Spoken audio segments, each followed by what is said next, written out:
হজ ইসলামে অত্যন্ত গুরুত্বপূর্ণ একটি ইবাদত এবং ইসলাম ধর্মের ৫টি স্তম্ভের মধ্যে পঞ্চম স্তম্ভ। এটি একটি বার্ষিক ধর্মীয় কার্যক্রম যা মুসলমানদের জন্য বাধ্যতামূলক, যাদের শারীরিক ও আর্থিক সামর্থ্য রয়েছে, জীবনে অন্তত একবার পালন করতে হয়। হজ কি? হজ একটি নির্দিষ্ট সময়ে জিলহজ মাসের ৮-১-২ তারিখে সৌদি আরবের মক্কা নগরীতে কাবা শরীফ এবং আশেপাশের পবিত্র স্থানসমূহে পালনকৃত একটি ধর্মীয় সফর বা ইবাদত।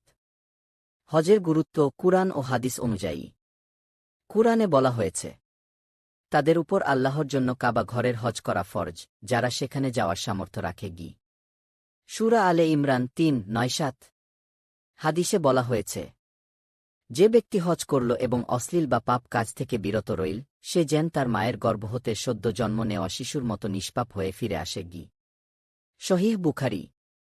হজের ফরজ ও মূল কার্যক্রম: ১. ইহরাম গ্রহণ করা। ২. আরাফাতে অবস্থান করা। ৩. তাওয়াফে জিয়ারত করা, কাবা শরীফ প্রদক্ষিণ। ৪. সাফা মারওয়া সাই, দৌড়ঝাঁপ।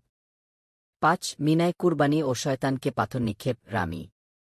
হজ কার জন্য ফরজ?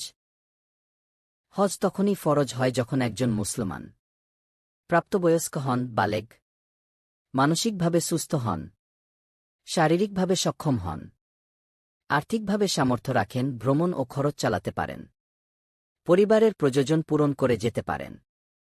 হজের ধরন: ১. হজে ইফরাদ, শুধু হজ। ২. হজে কিরান, হজ ও উমরাহ একত্রে। ৩. হজে তামাত্তু, উমরাহ করে পরে হজ।